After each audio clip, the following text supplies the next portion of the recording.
Hello and welcome back to the channel. My name is Krashy, and today I wanted to turn on the mic and do a video kind of talking about my thoughts on Predecessor, my crazy relationship with Predecessor, and just giving my overall thoughts jumping into the future. So, well, catching y'all up from the past in the future where we are now with Pred. Early on, I was doing these kind of like look back at the game, state of the game videos, like 6 months into early access things, and now we are, what, 9 or 10 months? I always forget. It started December 1st, I think, if I remember correctly. And yeah, so let's just say like 9 months. I think it's technically 9, 10 months, whatever. I don't feel like doing the math of early access. And I want to give y'all my thoughts on Predecessor. Now, I've made a bunch of videos where I'm hopeful, made a bunch of videos where I'm pretty pessimistic, and I think, ironic enough, I'm actually in a pretty decent spot with my relationship with Predecessor, albeit very complicated, which is definitely true. I'm definitely the type to be a very love-hate type of person when it comes to games that I'm like super invested in. When I find a game, I'm all about it. I give all my feedback, I give all my love, all my attention to it. When a game does something well, I praise the hell of it. When I think a game is doing something terrible, I'm gonna dog on it for it. So let's talk about Predecessor. Let's start with the goods. First of all, at this stage of the game, everything that I think is good is still good. The gameplay is phenomenal. I think the pretty consistent updates in terms of balance is great, although I don't think that's necessarily a crazy thing. I do think that their commitment to like every 2 weeks for a balance patch, or every 2 weeks for a patch, and like I guess it's like once a month balance patch is super solid. The pace at which the heroes comes out, I'm pretty pleased with. I think early on it's not terrible. I think like right now the pacing is kind of that of what I would like to see when we have more heroes. So I almost wish that we had more at this pace. So maybe, I guess in a way, I wish that we could speed up a little bit, but I'm not super disappointed by it. I think that it's like fairly acceptable. Like I'm mostly okay with it, but I do wish that we just had like a little bit more, and that's gonna come with another reasoning here in a bit. But the gameplay, let's talk about the gameplay. Gameplay is phenomenal. Still has some of the best gameplay out of a MOBA I've ever seen. The third-person MOBA genre, this is where Predecessor is truly gonna like probably captivate some form of a player base, where I think that their biggest niche is the third-person MOBA is just a really kind of underexplored experience. Now, I don't know every third-person MOBA, but there's only been like a handful that I think have ever mattered, maybe really only just one being Smite, and Smite is very dated. It's a 10-year-old game. It's got a particular art style, and it's just been done before, right? Not to say that, you know, like, for example, like League of Legends isn't going anywhere, but Smite's been done. It's never been the pinnacle of MOBAs, and I think that it's just very dated. And, you know, the Paragon niche aside, right, like the fact that this is a Paragon remake, like all of that doesn't really matter to me. I'm looking at the current market and I'm saying, like, why would people want to play this game? Well, it's a MOBA. It's League of Legends, right? It's essentially League of Legends in a sense for people that are looking for a MOBA to get into, but it's not League. And that's attractive on its own, but it's third person. And for certain type of gamers, RPG gamers or shooter type players, that's attractive on its own. And it's not Smite, which has, like I said, a very different art style and is very dated. So I think that the thing that this game needs to best explore is the fact that it is that 3D MOBA. And I'm hoping that they continue to push that, you know, XYZ axis of this game. I'm hoping that they continue to explore the verticality and find interesting and fun ways to add verticality to the map into original hero kits. And yeah, I think that that's where Pred is absolutely going to shine as a game. Now, those are the goods. I mean, the goods are they have phenomenal gameplay, and that's honestly so much of the work that needs to be done for a finished product.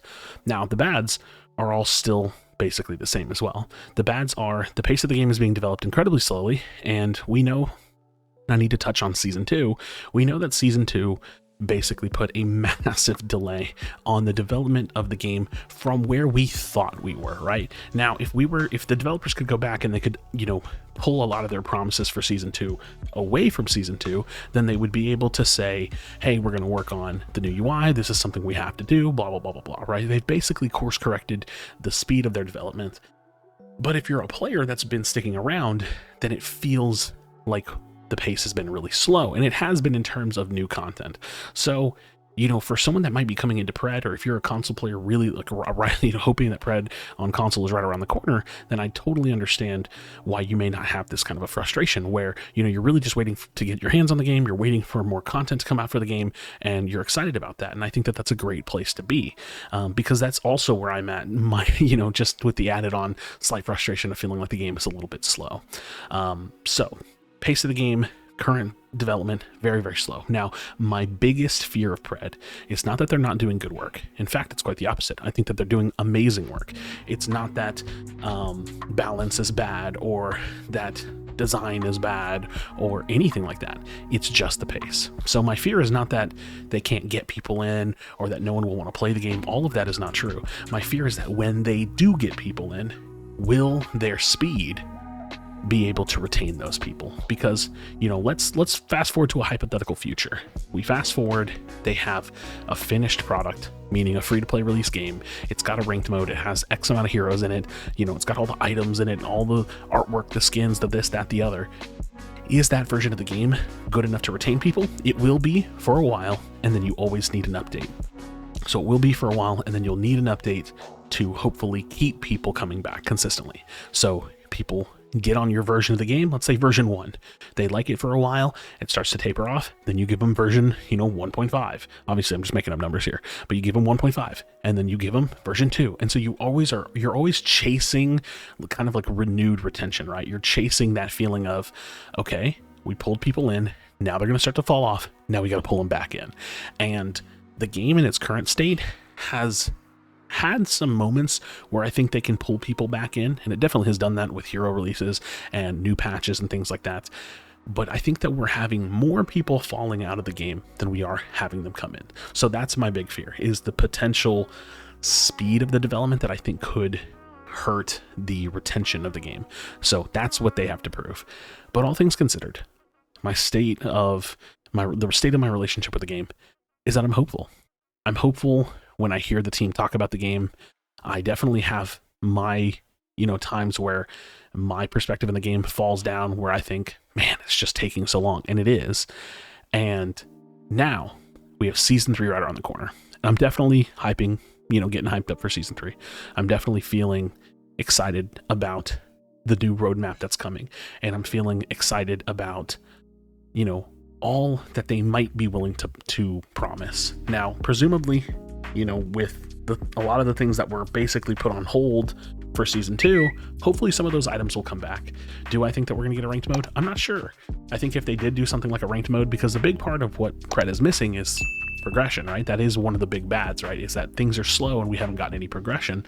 I am hoping that we get some of that progression, and that would come in the form of mastery, being able to level, unlock things, additional content, ranked mode. Do I think that that's going to come in? I don't know. I'm not sure if we're actually ready for it. I know I'm ready for it, but I don't know if the game is actually ready for it. And we know that console's coming out, but it's going to be paid early access, so we're not ready for free to play yet. And essentially, there's going to be this one big moment for Predecessor where they throw everything out, right? They throw everything at the wall and see what sticks. They're going to have their big free-to-play moment, their big marketing push. They're going to have their potential to pull new players in, which they will. When they push the game, when they market it, when they have advertisements, they maybe pay streamers, when they do all of those things, release the game free-to-play, people will play the game. And again, it all comes down to, is that version of the game going to retain people for how long, and how fast can they respond to bring them back in? So the lack of mastery, definitely a big issue for me. The lack of things to play for other than just the fun of the game. No ranked mode means no draft, which means mirror matches, which is, for a mobile player like myself, definitely not the best thing in the world. And I'm definitely looking forward to a lot of those things. So season 3 is right around the corner. But before we kind of dive into what I'm hopeful for about season 3, or what I maybe am kind of realistically expecting, I want to talk about one more thing. I want to talk about Xeris. For me, I think Xeris is a bit of a flop to me. I don't particularly feel crazy about his design. I think, like, from a physical standpoint, like the way he looks, I think he looks cool. His skin is fine, or like his base default skin is fine, but I really hate his coloring. He looks like an unfinished, unpainted model. his teeth and his like scales are very, very similar in color, and he just doesn't really pop to me. But I do think that his model looks good. When it comes to the skin that was delivered with him, a $16 skin, it's a good skin. I like it, but I don't think that it feels $16 worth of skin. And nothing really that Predecessor has done has been, in my opinion, worth the price point that they have things at. And this has been a big criticism with the game. And I think that this will be an ever-changing thing going into the future, or I hope will be something that we see changes on going into the future, because I do think that the majority of the cosmetics in the game now are overpriced, and they're kind of underperforming in what they actually are for content.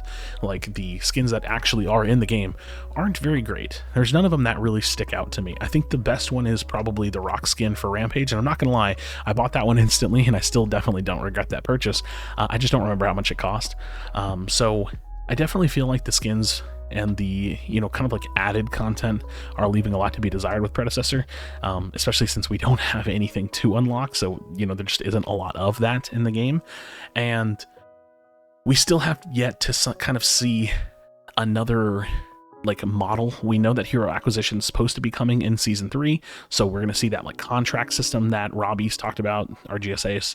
And if you don't know anything about that, you'll have to dive deep in the Predcast to find out some of that information about how we're going to unlock heroes and do a contract. But I don't know if there's going to be any kind of like free path or free progression or gaining platinum kind of system. We just don't really know what the full business model of Pred is going to be, and I think that this is going to be a room where the game has a lot of potential feedback coming its way with how does the hero progression and unlock progression feel, or the hero unlocks, can't think of hero acquisition, how does that feel versus how does it feel to unlock skins or be able to potentially unlock skins or not. So this is going to be definitely a big point of feedback, I think, going forward with the game, whether that's season 3 or later. And okay, last but not least, let's talk about what my expectations are for season 3. I think my expectations for season 3 is going to be one more roadmap that will probably bring 3 more heroes. It'll probably be 2 Paragon heroes and 1 original, I'm assuming, if they kind of stick to that. And I actually don't think we're going to get a ton of new features. I can't say specifically what I think we're going to get, but I think that we're going to get, as they put it in their own words, under promise and over deliver. So I think that they're going to probably promise low and really kind of flesh out the last like handful of big systems, mainly being hero acquisition, because I do think that's a big part of where the game is currently, because we were supposed to stop getting heroes at Moragesh for free with the bundles, the early access bundles, and we were supposed to have to start working on these contracts or purchasing them with platinum, and we actually got all the way through Xeris. So they've given away, which in my mind, again, I have to look at it this way, they've given away some free money by kind of having a slower pace of development and, like, in a way kind of being behind on their development because of the new UI. So we're going to get the new UI. I think we're going to get hero acquisition, the hero acquisition system, which maybe will be a little bit enlightening in terms of what the overall business model is going to look like. So we're going to see what that looks like. And then on top of that, I think that we might get like maybe 1 or 2 more big system. And that could be some kind of like mastery progression. But I do think that most of that is going to be coming out after the new UI on top of the new UI. So the big ones are new UI, hero acquisition. I think those are going to be the main points. It's like my hope that we might get some version of a testable ranked mode. I think if they do any version of a testable ranked mode, we already know that the commitment to ranked is solo duo only, and I think that if they do ranked, it has to basically be 1 night a week. I don't think we have the player base to split to play ranked all the time. I do think that we can maybe make a ranked mode work 1 night a week where, you know, everybody just kind of dives in and we see what happens, but a ranked mode without a big player base just doesn't really work. So we'll have to see what it looks like if they were to do something like that, and see if it's possible that we can even support that, even if it's just 1 night a week, and what the matchmaking would look like for that. Otherwise, it could just come out and not be very good. We all remember, or some of us will remember, how competitive nights came out and then ultimately were not very good. So we'll have to see what it looks like when we go into more competitive like systems like that. So friends, my relationship with Pred is complicated. I have a lot of love for the game, which is why I'm very critical, and I've voiced my concerns very openly. I think that, again, my biggest concern with Pred it's still the same. It's the pace. It's the pace, and a lot is going to be shown in season 3. A lot post new UI is going to be very revealed, because essentially my thought is this: we're either about to know that the new UI was a massive part of what's been taking the game so long, for lack of a better way of putting it, with releasing content, or we're going to know that that's not the case, and that the game pace is too slow, and that there really is pacing issues with management, or issues with the current team and the way that they're able to put out new content. So I'm excited to find that out for both myself and just for the game as a whole. I want nothing but the best for the game, and I'm going to continue to give my feedback on, pricing, on balance, on content, on the new systems that we'll inevitably be getting, like hero acquisition or potentially ranked, things of that nature, mastery unlocks, hero progression, account progression, things of that nature. I'm going to continue to give my feedback on those things, and I'm very interested to hear what you're hoping for season 3, what you're hoping for the future of Predecessor, and what your relationship with the game is right now. Because, like I said, my relationship with the game, very complicated in the sense that I think that we may be in the most pivotal moment for the game's future right now, where we need to find out what the true case is. Like, what has been taking this so long? Was it the new UI, or are we just kind of being helmed by slower developers? So we're gonna find that out very soon. Friends, drop a like in the video, subscribe for future Predecessor content. As always, be sure to be kind of one another, tell somebody you love them, and I'll see you on the next video.